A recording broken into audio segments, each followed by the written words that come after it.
Money Report conversa agora com Arthur Rolo, advogado, professor universitário, ex-secretário nacional do Consumidor do Ministério da Justiça, vice-presidente da Comissão de Defesa do Consumidor da OAB São Paulo. Dr. Rolo abre mais uma possibilidade, agora jurídica, na polêmica da prescrição da cloroquina para pacientes com sintomas leves da Covid-19. Doutor Arthur, o senhor defende que pessoas que forem medicadas com cloroquina, mesmo assinando o documento de permissão, se tiverem sequelas, eventualmente poderão entrar com uma ação contra o médico ou contra o hospital que os tratou ou contra a saúde pública? Como é que isso acontece? Pode acontecer. A grande maioria das pessoas, André, ela não tem conhecimento técnico da área médica que permita checar as informações que estão sendo passadas. Existem sérias dúvidas científicas quanto à eficiência da cloroquina no tratamento da Covid-19, principalmente relacionadas a casos iniciais. A FDA americana, por exemplo, só permite o uso da cloroquina em casos já avançados, porque a cloroquina, conforme está na bula, primeiro, é considerada um medicamento off-label. O que é esse off-label? Ela não é destinada ao tratamento da Covid-19. E segundo, ela tem uma série de efeitos colaterais com possibilidade de sérias de sequelas, por exemplo, relacionadas a problemas de retina, tem caso de cegueira relatado decorrente do uso da hidroxicloroquina, tem problemas cardíacos graves e também insuficiência hepática. Então, o paciente ele não tem condição técnica de avaliar, diante daquele quadro que ele possui, se é melhor tomar a cloroquina para curar a doença, sendo que comprovadamente não existe nada que indique isso, ou se ele tomando essa cloroquina, ele pode ser que ele não tenha a cura da doença, mas pode ser que ele tenha sequelas. Então, na grande maioria das vezes, sobretudo hoje em hospitais de campanha que nós temos visto ao longo do Brasil, essa informação ela é passada de forma rápida, insuficiente. Normalmente, ela consiste apenas na assinatura de um termo. Então, o paciente entra lá no hospital, normalmente passando mal, fala, assina aqui o termo de responsabilidade. Ele assina, ele não lê, ele não faz absolutamente nada. Se submeter ao tratamento e isso piorar o quadro de saúde dele, eu entendo que sim, que pode haver a responsabilização. Eu acho que o meu objetivo foi dar um alerta que não adianta questões políticas se sobreporem às questões científicas, porque na ponta quem vai responder num caso de sequelas, num caso de dano, sem a devida informação, como a gente tem visto na prática, aquele termo pura e simplesmente não serve para nada, quem vai responder vai ser o médico. Juridicamente, esse termo não serve para nada. O que o senhor quer dizer com isso? O senhor pode detalhar um pouco mais? O que acontece?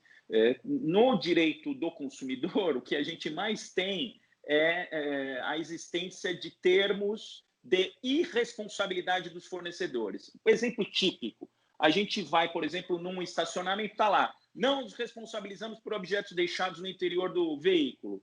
Aquilo lá não tem valor nenhum. O artigo 51 do Código de Defesa do Consumidor, que trata das cláusulas abusivas, ele considera abusivas quaisquer cláusulas que exonerem a responsabilidade dos fornecedores, no caso aí dos prestadores de serviço. Então, um termo puro e simples que exonera a responsabilidade sem o acompanhamento da devida informação, o que o médico tem que fazer para não ser responsabilizado é, de forma clara, dizer para o paciente, olha, tem esta possibilidade de tratamento, esta e esta. Nessa possibilidade de tratamento tem esses riscos, nessa esses riscos e nessa esses riscos. Qual você opta? Eu te indico essa, mas qual você opta dentre esses riscos? Se isso for feito de forma plena, aí o médico não tem responsabilidade. Mas o que a gente tem visto é um assodamento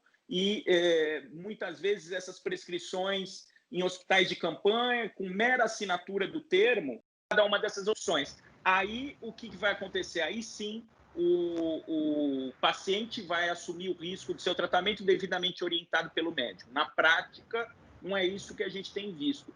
Assina lá formalmente um termo de responsabilidade e essa assinatura formal, ela não tem o poder de tirar a responsabilidade do médico. Doutor Arthur, talvez eu esteja indo um pouco longe demais, mas assim, num eventual processo, quem vai analisar a competência técnica do médico ou a incompetência técnica do médico ao prescrever o medicamento são outros médicos, correto? Certo. Porque o judiciário, o Ministério Público, os juízes, os defensores públicos, ninguém tem condição de fazer. Tem que ser chamado um perito, vamos supor. Suponho. E aí esse perito vai ser um médico. Se esse médico chancelar a decisão do médico, porém, existem pareceres, eu já li esses pareceres, eu tenho 2 abertos aqui na minha tela, de pesquisas e pareceres da Associação Brasileira de Infectologia, dizendo que a cloroquina tem um efeito muito baixo, não é que ela é inócua, eles dão como estatisticamente muito baixo. Isso poderia, mesmo com o parecer do perito, isso poderia favorecer o lesado, o requerente? Bom, a gente tem aí 2 aspectos, um aspecto jurídico e um aspecto médico. No aspecto jurídico, se não houve a informação relacionada aos riscos do tratamento, é o que a gente chama de um defeito na prestação de serviço decorrente da desinformação. A responsabilidade vai existir não pelo resultado danoso em si à saúde do paciente, mas pela falta de informação. O ônus de fazer a prova dessa informação vai ser do médico. O simples termo, o termo é um indício de que houve informação, mas a gente sabe que na prática da medicina, sobretudo nesses tempos aí de Covid, de hospitais abarrotados, a gente sabe que essa informação muitas vezes não acontece, até porque tem paciente que já entra no atendimento sem condições de discernimento e muitas vezes os parentes não estão próximos para assinar um termo de consentimento por eles, pelos pacientes. Então, sob o ponto de vista jurídico, não informou os riscos, já responde, o médico já vai ser responsabilizado. Sob o ponto de vista médico, como você colocou, existem essas incertezas científicas. Justamente em razão dessas incertezas científicas, o tratamento com a hidroxicloroquina vem sendo recomendado, inclusive pela FDA, em casos mais avançados. Então, que era o que acontecia no Brasil. O que acontecia no Brasil antes dessa modificação dos protocolos. Olha só, André, o que a gente percebe? Eu, enquanto secretário nacional do consumidor, eu tinha um contato muito próximo com a Anvisa e eu tinha assento lá na Câmara de Medicamentos, na famosa CEMED. Eu acompanhei bastante esses processos lá. E era uma dificuldade enorme você registrar aqui um medicamento no Brasil sem que antes ele estivesse, por exemplo, registrado na FDA ou nos órgãos europeus de registro de medicamento. Agora, sem justificativa nenhuma, muda-se o protocolo, adota-se um protocolo inédito aqui no Brasil para a utilização inicial da hidroxicloroquina. Então, além dessas dúvidas científicas, no mínimo, que recaem sobre o medicamento, eu vejo como um fator de responsabilização também o procedimento diferente adotado para a hidroxicloroquina em relação a todos os procedimentos feitos lá no âmbito da Anvisa. Esse assodamento, aí dizem alguns, mas peraí, nunca teve pandemia, a gente está no meio de uma pandemia, se justifica esse tratamento diferenciado. Mas a gente sabe da intervenção política que está havendo, já trocaram 2 ministros da saúde, já está havendo uma ingerência na Anvisa e até uma ingerência no Conselho Federal de Medicina. O político não se confunde com o científico, né? Nesses casos, a decisão que deve prevalecer é a decisão científica e não política. Então, todos aqueles que, cedendo às pressões políticas, prescreverem o medicamento para tratamento inicial estão na berlinda, vamos dizer assim, estão se sujeitando a ações judiciais. Pode ser que ganhem, pode ser que percam. Eu, por exemplo, defendo que essa responsabilização dos profissionais é possível, até para falar antes deles prescreverem, para que eles tenham cautela e não saiam seguindo aí um movimento que não tem respaldo científico. Quem for processado, que tipo de pena pode ter? E essa pena varia de acordo com o dano que o paciente teve? Como é que isso pode se dar? E essa pena é pecuniária? Como é que é isso? Bom, quando a gente fala em responsabilidade, a gente fala na tríplice responsabilidade. Pode ser responsabilizado na esfera administrativa, perante o Conselho Federal de Medicina, por exemplo, que é difícil, tendo em vista que é o próprio Conselho Federal que está mudando esta interpretação, né? Então, administrativa, eu acho que é difícil a responsabilização, mas tem um aspecto penal, que pode ser uma lesão corporal culposa ou dolosa, a depender da interpretação, porque a gente pode entender que o médico, ao prescrever um medicamento para quem está início de Covid, ele está assumindo o risco de concretizar os efeitos prejudiciais do medicamento sem os correspondentes benefícios. Então, pode ser culposo ou doloso, a depender da interpretação, mas eu acho que o foco aí é na questão da indenização cível. E aí vai depender, sim, do tipo de lesão. Se, por exemplo, teve um problema na retina de um olho, é uma indenização. Se, por exemplo, teve uma insuficiência hepática, uma outra indenização. Se vem a falecer, é um outro valor de indenização. Em termos judiciais de responsabilização, para cada tipo de situação, para cada tipo de circunstância, vão ser definidos parâmetros aí na quantificação. E, sem dúvida nenhuma, o critério que o médico vai ter que justificar lá o critério. Se está em início de tratamento, por exemplo, tem gente que está tomando analgésico só para dor no corpo e etc., e está passando pela Covid. Então, por que não receitar ou não prescrever um analgésico e prescrever a hidroxicloroquina? O paciente ele não tem essas justificativas, agora o médico tem que ter. Por que ele optou, naquele caso específico, com aquele quadro? E uma coisa, André, que me chamou muita atenção na bula da hidroxicloroquina, está dito lá que é imprescindível realizar previamente exame de retina. Será que nessa rotina hospitalar, principalmente dos hospitais de campanha, estão sendo feitos esses exames prévios de retina? Indispensável. Está lá na bula, que significa que o médico, antes de prescrever esse medicamento, tem que examinar a retina. Se a pessoa tem, por exemplo, problema de hipertensão, problema cardíaco, problema de diabetes, a hidroxicloroquina está mencionada na bula, ela desequilibra o nível de açúcar da pessoa, ela causa hipoglicemia. Imagina lá um diabético que toma hidroxicloroquina, tem uma hipoglicemia, hipoglicemia mata.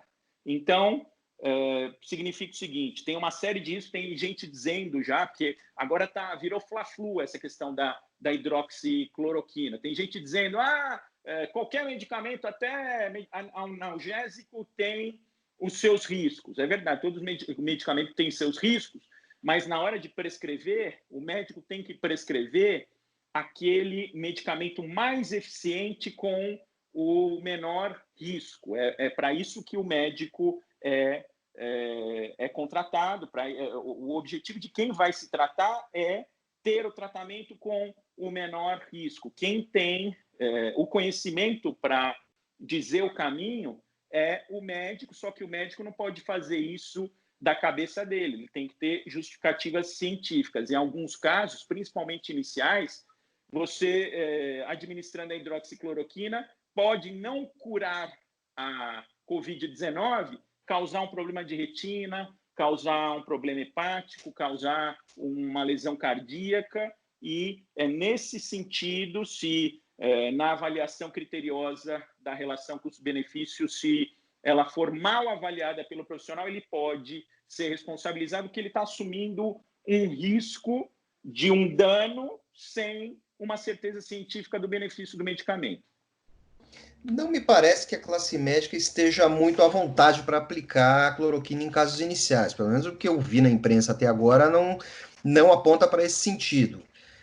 Se isso virar uma tendência, se os médicos passarem a receitar cloroquina nos casos iniciais em larga escala, não haveria a mínima possibilidade de haver uma certa jurisprudência para isso? Qual seria a questão? Como é que isso se resolveria?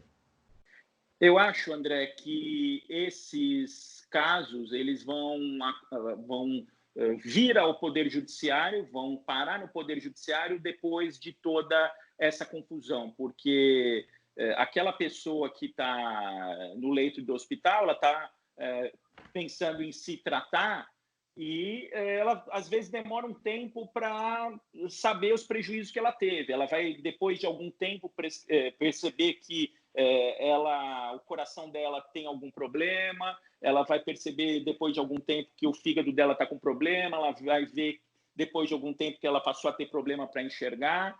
Eu tenho para mim que esses danos decorrentes da hidroxicloroquina, eles não se verificam de imediato. Se verificarem de imediato, a gente já pode ter o surgimento agora de processos judiciais, mas o histórico de ações de responsabilização de medicamentos, inclusive nos Estados Unidos, a gente vê, por exemplo, o caso de anti-inflamatório, um famoso anti-inflamatório que gerou um sem número de ações judiciais nos Estados Unidos.